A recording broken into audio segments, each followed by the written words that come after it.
Back to Godhead Society Philosophy Nirvana, Annihilation or Devotion? Back to Godhead September 1977 German pessimist philosopher Arthur Schopenhauer, 1788–1860, thought that nirvana, freedom from suffering, means becoming desireless, putting an end to our will. But His Divine Grace A.C. Bhaktivedanta Swami Prabhupada disagrees. Hayagriva Arthur Schopenhauer was a 19th-century German philosopher who took some of his ideas from the Indian Vedic literature. For Schopenhauer, happiness meant an active satisfaction, nirvana. Since he thought that the will to enjoy the material world is the irrational urge that brings about all suffering, he advocated the extinction of the will. In his main book, The World as Will and Idea, he wrote, "The Indian Vedas and Puranas have no better simile than a dream for the actual, material, world, which they call the web of Maya, and they use none more frequently." From this Schopenhauer concluded, life is a long dream. What is this world of perception but my idea? He goes on to conclude that life is a projection of the will. Srila Prabhupada, yes, material life is a projection of the material will, or material desire. And nirvana means that material desires are finished. But the living entity cannot be desireless, because he is an eternal spiritual being. Thus, even when he finishes his material desires, he still has spiritual desires. In the materially conditioned state, these spiritual desires are covered by material desires, but in any case desire is the constant companion of the soul, or living entity. The soul transmigrates in this material world from one body to another, and he creates desires according to the type of body he gets. God's supreme will affords the living entity various bodies so that he can fulfill his minute will, which is made up of material desires. In other words, the living entity wills something, and the supreme will, God, or Krishna, understanding the finite will of the living entity, gives him facilities to fulfill his particular desire. In this way, the will of the living entities is the cause of this material existence. However, Schopenhauer was wrong in thinking that you can become happy by extinguishing your will. Since you are a living being, you must always have desires. If your desires are stopped, you become like a stone. So instead of trying to put an end to all desire, you should try to cleanse the diseased form of desire, sarvopati vinirmuktam. That cleansing process is Krishna consciousness, bhakti. Presently our desires are desires of the body. When the living entity acquires the body of an American, a European, a Chinaman, or whatever, he desires like a human being. When he changes his body to that of a dog, he spends his time barking. According to his desires he has received a particular type of body. But these desires are temporary, and thus the living entity moves from one body to another.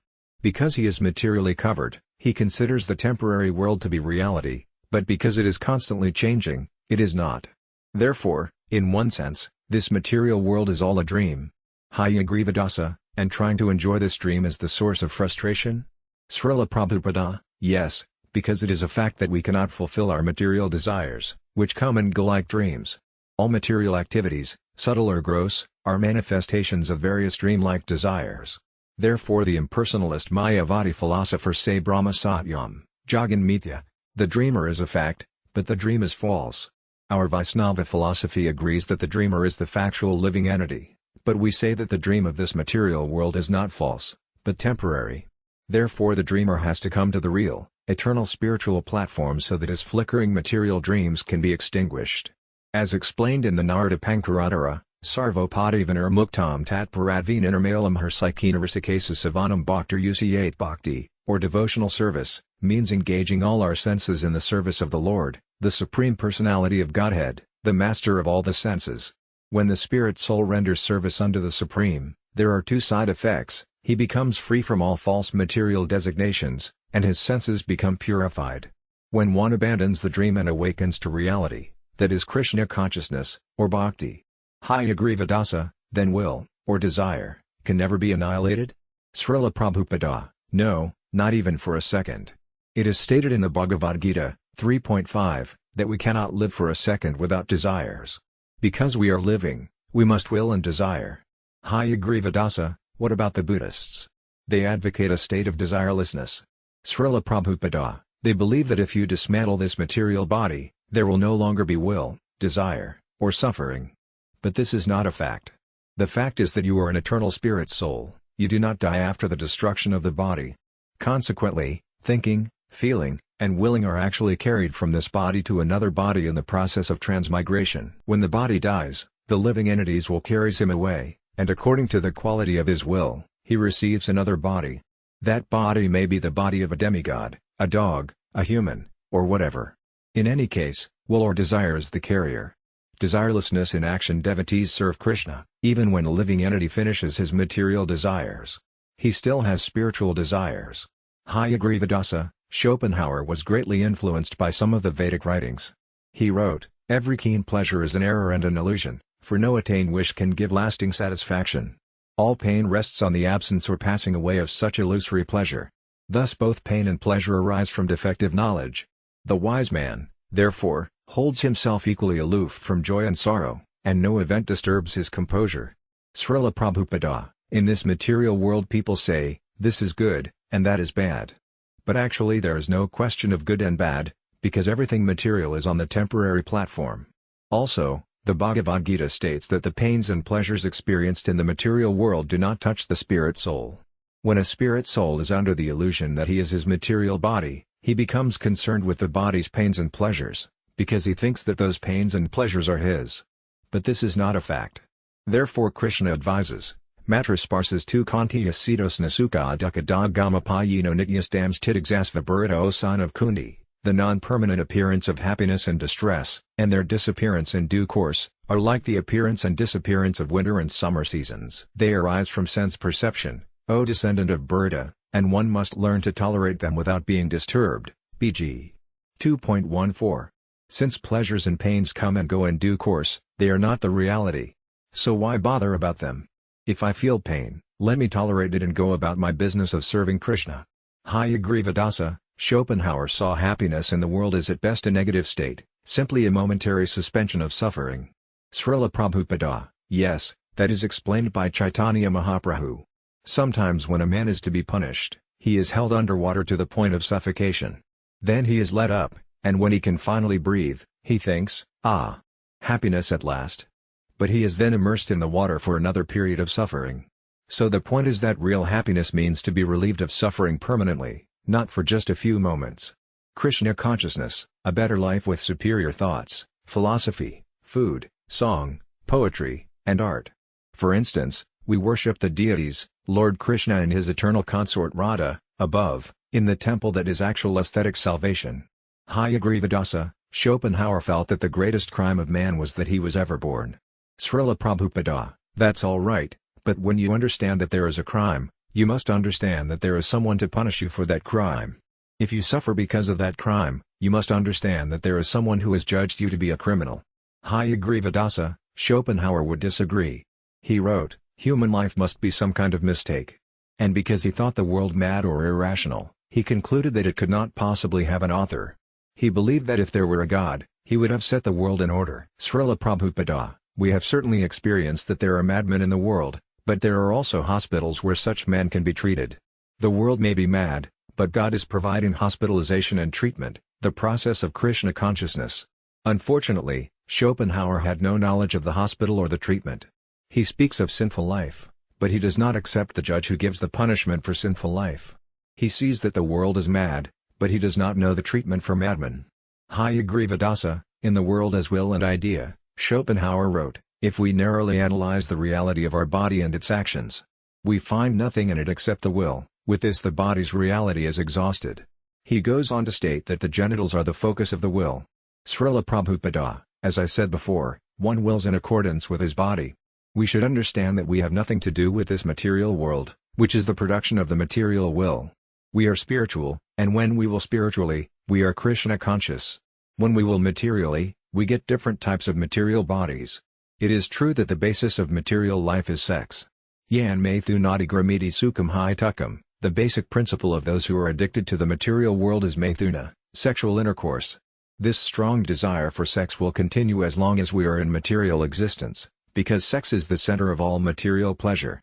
However, when we get a taste of spiritual pleasure in Krishna consciousness, we can give up sex. Paramdristvanivartate, by experiencing a superior pleasure, we can give up an inferior one.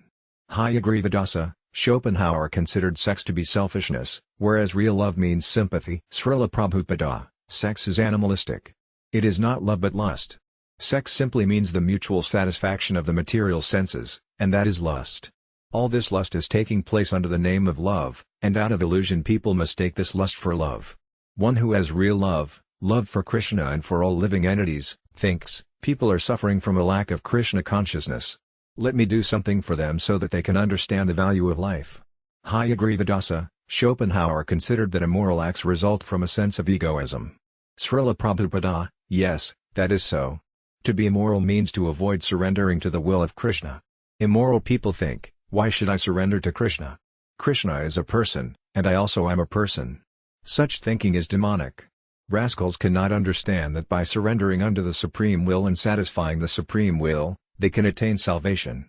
Hayagriva Schopenhauer felt that it is possible to crush egoism and desire by love. Srila Prabhupada, yes, but we must direct that love toward Krishna.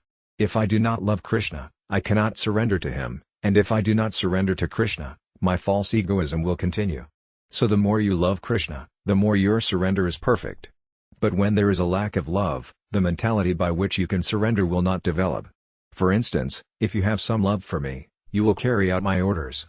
There is no question of forcing you to surrender. Or take the example of a child. A small child naturally surrenders to his parents because there is love for the parents. In the same way, the living entity is free to love Krishna or to reject him. Without freedom, there cannot be love. Therefore Krishna consciousness means learning to love Krishna. Hayagriva Schopenhauer looked on love as compassionate sympathy for one who is suffering. Through this compassionate love we can lose our selfish desire. Srila Prabhupada, why should we love those who are suffering but not those who are enjoying? Hayagriva Schopenhauer saw everyone as suffering. Srila Prabhupada, yes, we agree to this. Everyone within material nature is suffering. Therefore Krishna descends and speaks the Bhagavad Gita to deliver all fallen souls. Similarly, a Vaisnava, a devotee of Vishnu, Krishna, takes sannyasa, the renounced order, out of compassion for others, because a sannyasi's only duty is to preach the message of Krishna consciousness. People in this world are suffering because of ignorance. They think, oh, now I have a nice car, an apartment, and a girlfriend, therefore I am happy. Actually, this is not happiness but suffering. Because the Vaisnava loves Krishna and understands that he is part and parcel of Krishna, he realizes that the conditioned living entities are suffering for want of Krishna consciousness. Therefore, out of compassion the Vaisnava takes sannyasa and goes forth to preach. Hayagriva Schopenhauer saw the pleasures of this world as ultimately frustrating. Death simply means a suspension of the will for a few months, that's all. If you fail to train your willing process properly you have to suffer, life after life, but if you train your will properly, to serve Krishna's supreme will, you can go to Krishna's supreme planet immediately after death. Srila Prabhupada, if he had taken his frustration seriously, it might have made him successful. I receive many letters from frustrated students who understand that frustration is hell. Eventually they come to understand that they should seek the real shelter, Krishna consciousness. So frustration is really not so bad. If you are put into a dangerous position and you know how to save yourself from it, that very danger can become a source of pleasure for you. Hayagriva in The World as Will and Idea, Schopenhauer wrote, eternal becoming, endless flux, characterizes the inner nature of will. Finally, the same thing shows itself in human endeavors and desires, which always delude us by presenting their satisfaction as the final end of will. As soon as we attain our desired objects, they no longer appear the same, therefore, they soon grow stale or forgotten, and we throw them aside as vanished illusions. Srila Prabhupada, yes, all this is going on, and therefore the living entity acquires one body after another. Hayagriva Schopenhauer saw everyone going through a constant transition from desire to satisfaction, and from satisfaction to a new desire. For Schopenhauer, it is this flux from desire to satisfaction that characterizes the will's activities in the phenomenal world. Outside this flux, he thought, there is only nirvana, extinction of the will. Srila Prabhupada, that is not a fact. One has to understand that behind the will and its satisfaction is a person who is willing. Schopenhauer did not take that person into consideration, he considered only the will and its satisfaction. It is the individual soul who is willing. If the soul succeeds in stopping this flickering willing, what next? Even the stopping of the will is temporary. You may stop one kind of willing, but you will adopt another kind of willing and another kind of satisfaction. We must understand that behind the whimsical will is the spirit soul. When that spirit soul understands his real identification as the eternal servant of Krishna, his will is purified. One should not be satisfied by simply annihilating the whimsical will. One should understand the real will of the real person. That is the beginning of spiritual life. It will not help simply to negate the temporary material will. One has to will in reality, and that is his eternal willing, that is Krishna consciousness. In the material world, the living entity directs his will towards sense satisfaction, because he has forgotten the spiritual field of willing. When the same will is directed towards satisfying the senses of the Supreme, Krishna, that is the eternal willing of the living entity. Jivara Svarupahaya Krishna Anitya Dasa, when one comes to the platform of real knowledge, he understands that he is the eternal servant of God. When we concentrate our will on how to serve God, we attain our real position of eternality, bliss, and knowledge. Hayagrivadasa, Schopenhauer apparently believed in life after death. He wrote, "If a man fears death as his annihilation, it is just as if he were to think that the sun cries out at evening, 'Woe is me! For I go down to eternal night.'" Srila Prabhupada, yes, because the will is eternal, death is not the stoppage of life. One simply gets another body. In the Bhagavad Gita Krishna says, Tathadihantara prapsh, when the body dies, the soul transmigrates to another body. This is proof that the life of the person is eternal. And because the person is eternal, his desire and will are also eternal. But Schopenhauer did not know what that eternal willing is. The eternal will of every living entity is to serve Krishna always. Hayagrivadasa, Schopenhauer looked on Indian philosophy as a philosophy of the denial of the will. Srila Prabhupada, but he did not study Vedic philosophy and religion perfectly. He simply had some idea of some portions of the impersonalist and Buddhistic philosophies. Evidently he did not know about Vaishnavism. Although he touched the Bhagavad Gita, he did not study it thoroughly. In the Bhagavad Gita, Krishna tells Arjuna that if he simply tries to attain knowledge of God, Krishna, his will and his life will be purified, and he will return back to Godhead upon giving up his body. In the 4th chapter Krishna says, Janma karma siyami divyamivem yo vedi tadvatataiktvadam punarjanma nadi mamiti. So Arjuna, one who knows the transcendental nature of my appearance and activities, does not, upon leaving the body, take his birth again in this material world, but attains my eternal abode, O Arjuna. BG 4.9. Either Schopenhauer did not study the Bhagavad Gita very thoroughly, or he could not understand it for want of a real spiritual master. According to the Gita itself, one should go to a bona fide guru who has actually seen the truth.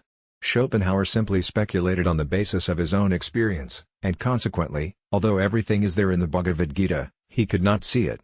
Hayagrivadasa, according to Schopenhauer, the man of knowledge is imperturbable in any condition.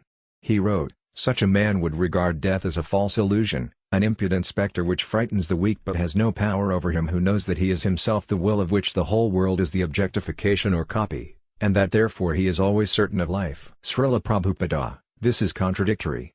On the one side Schopenhauer has a desire for the certainty of life, and on the other he says that Nirvana, annihilation, is the only answer. Which does he want? He simply tried to adjust things to fit his theory. But he couldn't understand the philosophy behind purification of the will. Hayagrivadasa, apparently he had no other solution than the suppression of the will. Srila Prabhupada, but that is not possible. In order to be happy, you must change the quality of your willing through purification. The purification process is bhakti, chanting and hearing the pastimes of the Lord, Sravanam Kirtanam Vishnu. That purifies the will. Schopenhauer missed the point. Although he accepted the fact that life is eternal, he thought that its purpose is nirvana, putting an end to the will. Unfortunately, he did not know what nirvana is. Nirvana means putting an end to the whimsical will and coming to the platform of willing in Krishna consciousness. Hayagrivadasa, for Schopenhauer, there were three means of salvation: aesthetic, ethical, and religious. Through aesthetic salvation, contemplation of the Platonic ideals, we rise above passion through poetry, music, and art. Through the contemplation of these higher ideals, we reach a plane of desirelessness. Srila Prabhupada, this is not a new idea, it is mentioned in the Bhagavad Gita, Paramtrastvanivartate. The students of this Krishna consciousness movement have abandoned their abominable living habits because they have received a better life, with superior thoughts, philosophy, food, song, poetry, and art. When the mind is filled with Krishna consciousness, there is no chance of its engaging in the contemplation of nonsense. Hayagrivadasa, for Schopenhauer, aesthetic salvation is a temporary experience. For instance, when one looks at a beautiful painting, he transcends the lower levels of consciousness and for a few moments becomes will-less, or desireless. Srila Prabhupada, yes, we admit that this may be the case, but we wish to remain in that higher consciousness continuously, not momentarily. This is possible if we practice. By practice a child learns to read and write, and thus he becomes educated. It is not a momentary thing. If we practice Krishna consciousness daily, lower consciousness will automatically vanish. For instance, we worship the deities in the temple tie as actual aesthetic salvation. But unless you apply the aesthetic sense with reverence and respect, you cannot derive benefit from worshipping the deities. Hayagrivadasa, according to Schopenhauer, you achieve ethical salvation by attempting to satisfy your will. When you satisfy your will, no new desires can arise, and you experience happiness. Srila Prabhupada, apart from the individual will, there is the supreme will.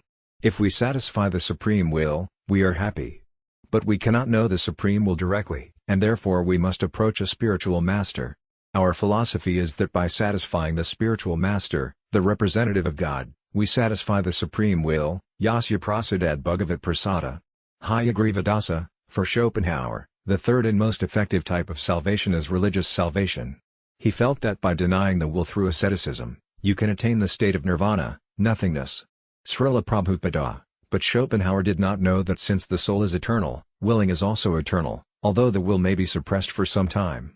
For instance, after death, when a living entity enters a mother's womb, he spends 9 months developing his next body, and there is a temporary suspension of the will. But when he emerges from his mother's womb, he resumes the willing process. Death simply means a suspension of the will for a few months, that's all. If you fail to train your willing process properly, you have to suffer, life after life, but if you train your will properly, to serve Krishna's supreme will, you can go to Krishna's supreme planet immediately after death.